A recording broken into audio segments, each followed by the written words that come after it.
Taas ah.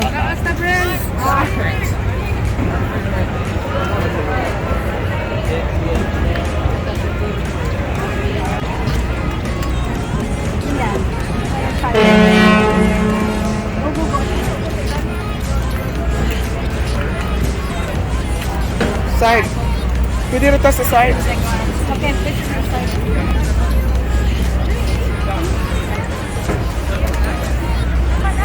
That we do have some lovely weather for this time of year. If the sun is ever too much for you and you'd like to step out of it, we have the awning at the rear, the canopy above myself, and then downstairs with lots of shade. So please feel free to take shade if you don't want to stay in the sun. Deepened and reversed, but it's always served as the center of commerce for the city. Now, as we finish our turn, we're going to have our first building ahead of us. Right now, it's currently to the left, but it's this blue glass structure. This is Trump International Hotel and Tower, and it's our second tallest building.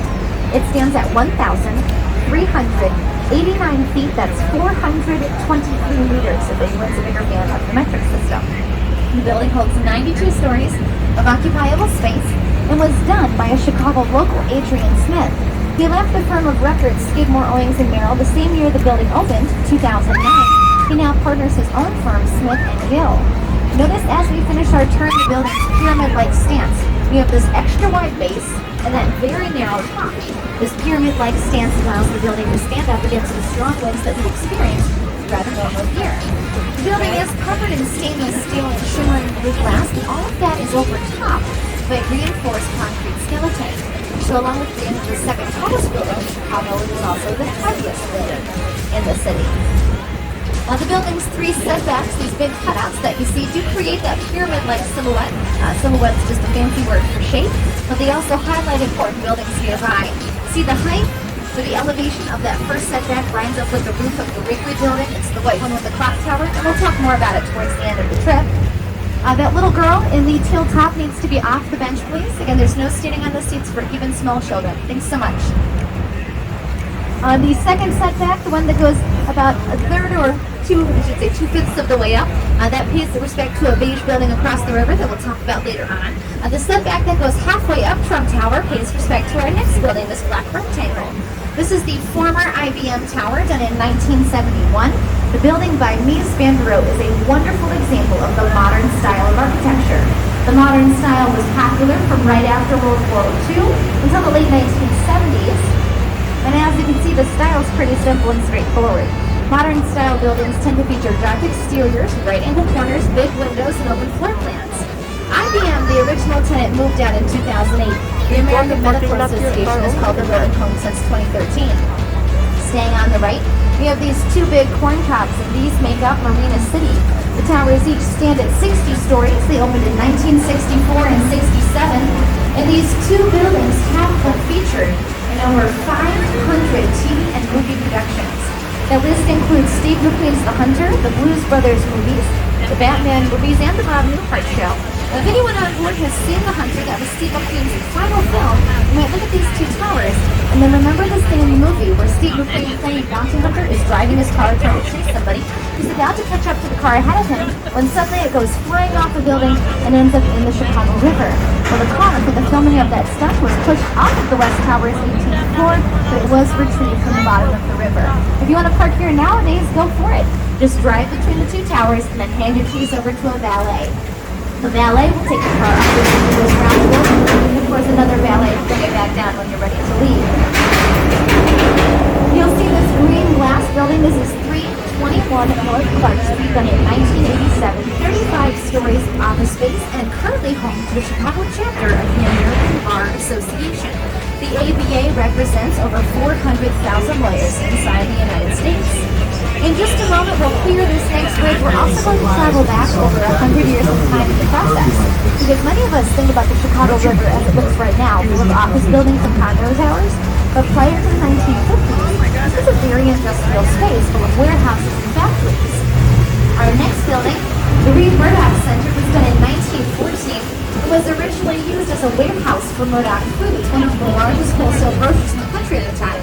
The building nowadays is office space. Its two biggest tenants are Whirlpool and Encyclopedia Britannica. And at first glance, the building looks symmetrical, but it's not. If you go from the clock tower to the base to the right, you'll count 6 bays. 5 small, big one at the end for a total of 6. Up to the clock tower once more, again to the base and now to the left. We only have 5 bays, 4 small and 1 large. The asymmetry is because in 1928, the city decided to build this bridge.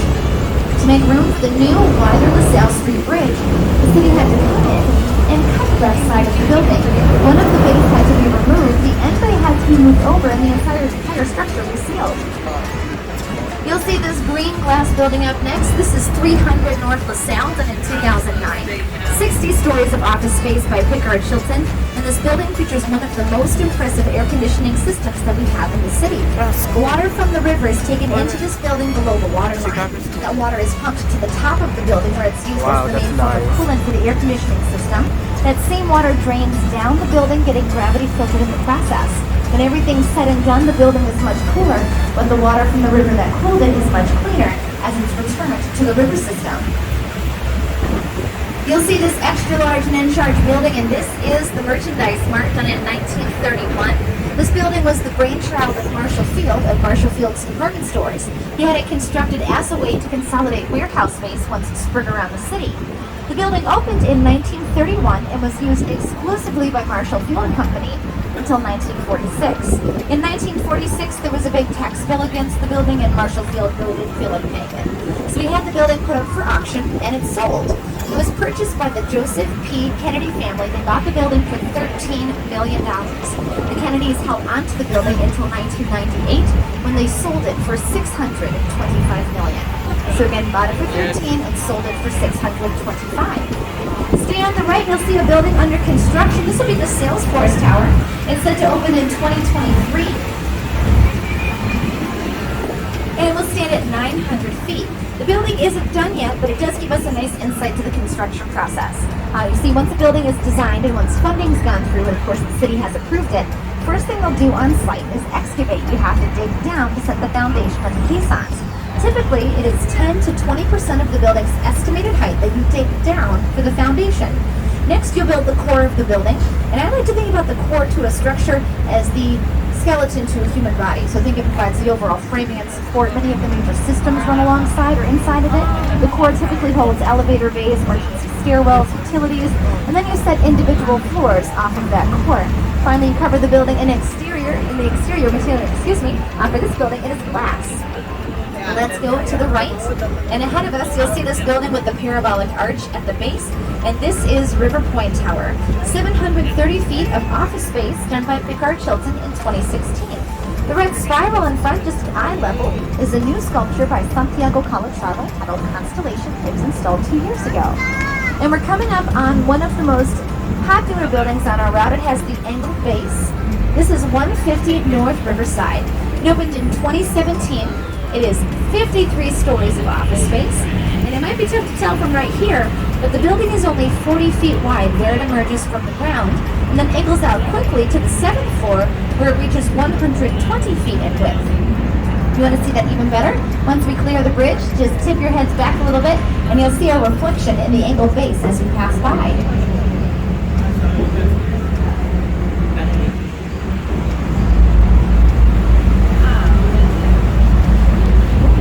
There we are. Now, to most of us, a building with a narrow base and a wide top seems like a recipe for disaster. Oh, we'll talk about it in a second. Look behind us. You'll see the green line as it goes over the Lake Street Bridge. We have 2 bridges at the city that can carry L train traffic on the top level. Lake Street is one, Wells Street is the second. And back to our oddly shaped building. Now, the wide top of the building is nothing to worry about. It'll stay upright thanks to a damper. You see, the top of this building is not an executive office level. Instead, it's a damper, a big tank of water. The weight and pressure of that water, along with the pull of gravity, keeps the top of the building directly above the bottom, which is upright and it's the desired posture. We're going to stay on the right. You'll see this gray building in a moment.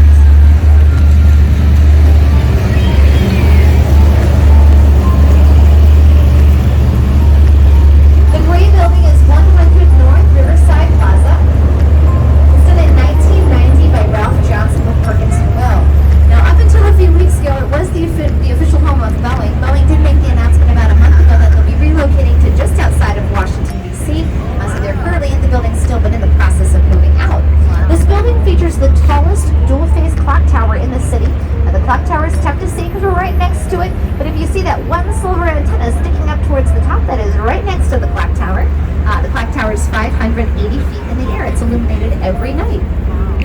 Our next building is just past the bridge. You'll see this beige building that sits back a little ways from the edge of the river. This is 2 North Riverside Plaza. It opened in 1929, and it was originally home to Chicago Daily News. That newspaper sent out its final edition in 1978, but on their list of employees was noted poet Carl Sandburg and noted playwright Ben Ketch.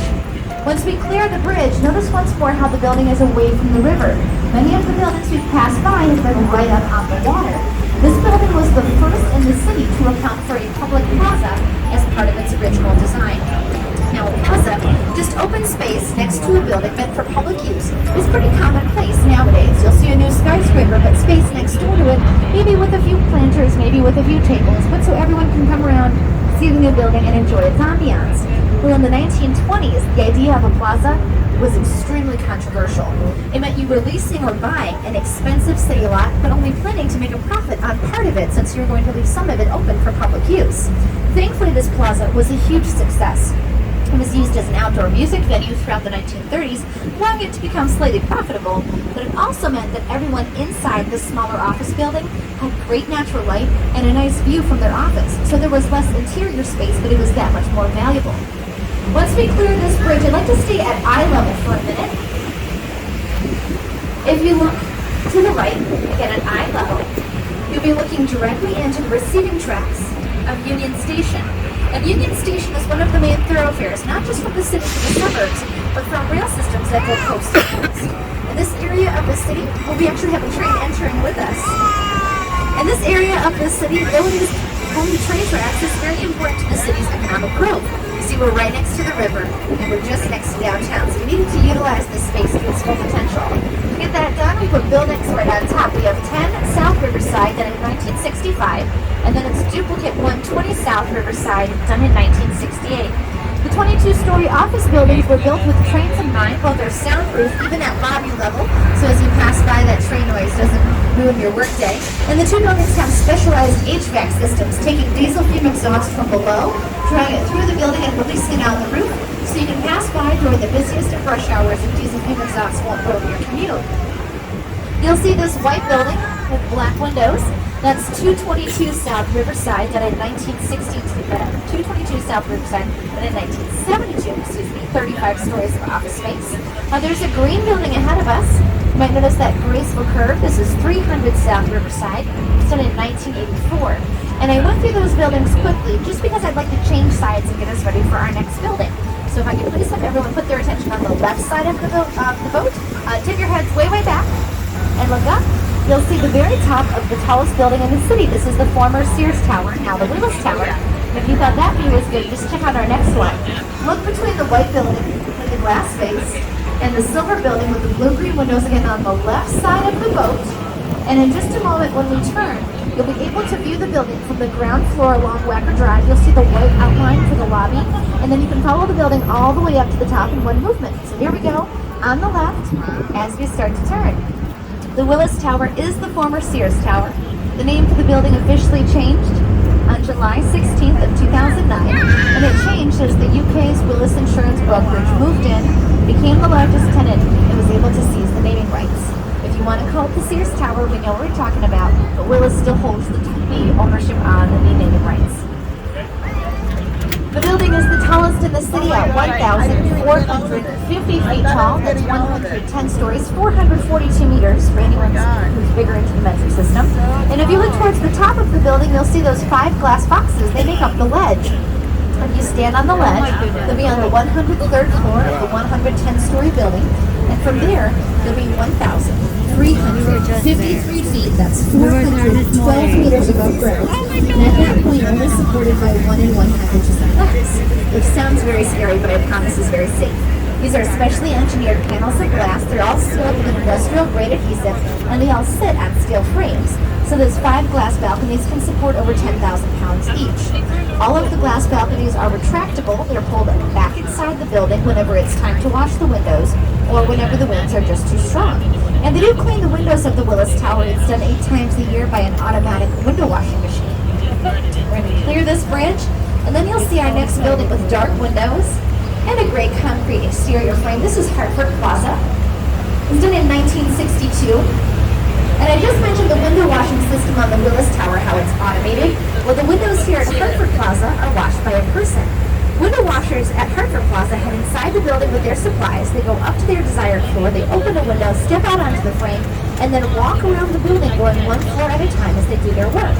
To some of us, that still sounds pretty scary, but to the window washers, it's a huge upgrade in terms of safety. Keep in mind, most buildings, when their windows are washed, they use a swing or a pulley system. You have to lower yourself down from the roof of the building, going one row of windows at a time. Well, if the cables supporting you snap or break, you're really stuck there until someone can retrieve you. And if the winds pick up or if suddenly there's lightning, your only way to seek refuge is to go all the way back up or all the way down to ground level before you can head inside. Here in Hartford Plaza, you're on the frame of the building. What's been holding it up since day one, so you don't have to worry about it suddenly giving way from underneath you. Plus, if the weather changes, it's no longer safe to be outside, you don't have to scramble back up or all the way down. You just open the nearest window and step inside until conditions change. And the present in one design. This building references the past with its graceful curve. Notice how the curve of the building follows the curve of the river. The Chicago River was the city's founding environmental feature, so the shape of the building shows how the city got its start. The building at the same time looks brand new, like it could have opened just a few weeks ago, and that's thanks to the use of steel glass granite. And that is the Lasalle Wacker building done in 1930. This building by Hullabert and Root is a great example of the Art Deco style. The Art Deco style was popular in the 1920s and 1930s, and in Chicago the style is pretty easy to identify. There are two big details to look out for. Number one is line stretch the building out. You'll see our next building, much newer, done in 2014, standing at 630 feet. That is 111 West Wacker Drive. And this building is residential space publishing house, but they've since outgrown the building. The short building up next, Rio Burnett. Now our next building's a little bit further forward. You'll see a dark green building. You might notice the shiny gold top. So again, forward on the right, dark green, shiny gold. That is the former Veterans Memorial. This memorial lists the names of over 3,000 Illinois residents who gave their lives during the conflict. The beige building with the dome at the very top is the old Jewelers building done in 1926. And the dome at the very top was once home to Al Capone's Stratosphere Lounge, this nightclub. But nowadays, it's part of the architecture office of the start date. They never got underway with the... It was, however, burnt down during the War of 1812. Ford was rebuilt in 1816 and stood great, and his business was successful, mostly thanks to the popularity of the Beagle Cat. It was the hippest accessory for men in the 1770s. Time for my favorite building, though. On the right, you might see some white curvy balconies that don't match. Those white curvy balconies make up Aqua Tower Hqa. It opened in 2009. It stands at 822 feet and was done by a local firm, Studio Gang Architects. Those non-matching balconies give us great views of everything nearby, but their primary function is to assist migratory birds. So when birds fly through a dense urban area, like downtown Chicago, they have a very tough time distinguishing what is a solid building from what is open sky. And the wrong decision doesn't end well for the birds. The random pattern of the building's exterior makes it easy for birds to see and understand the building as a solid object, so they can fly right around. You might have noticed that tall white rectangle straight to the right with the strong dark vertical lines. That's the Aeon Center. It's our fourth tallest building. It's 1,136 feet tall, 80 stories, 346 meters for my metric fans. And the building was done in 1974. It was originally the Standard Oil building, then it became the Amoco Oil building, now it's the Aeon Center. And since we just covered our fourth tallest, now let's talk about our third tallest building. So look ahead of us as we clear the bridge.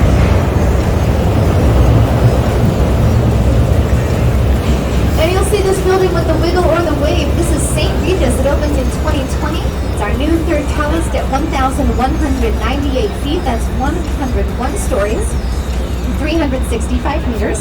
The building is a second project by Studio Gang Architects. They gave us Aqua Tower that we saw a little while ago. St. Regis is mostly residential, but it gets to brag about having the most expensive private residence real estate sale of the 2018 fiscal year.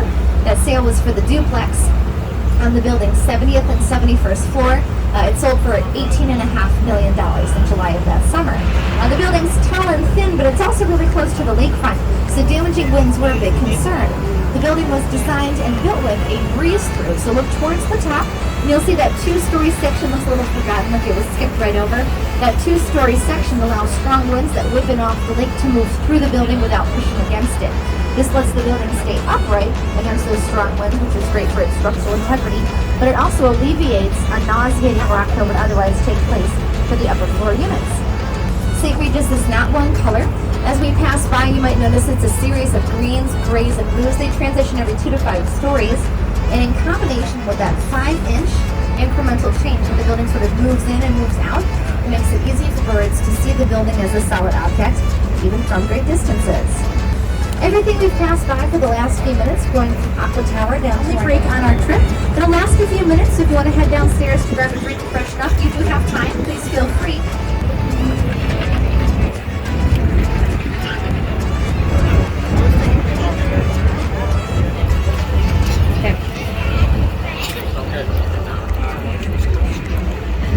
And that is Tribune Tower, done in 1925 by Howells and Hood. The building's no longer home to the namesake newspaper.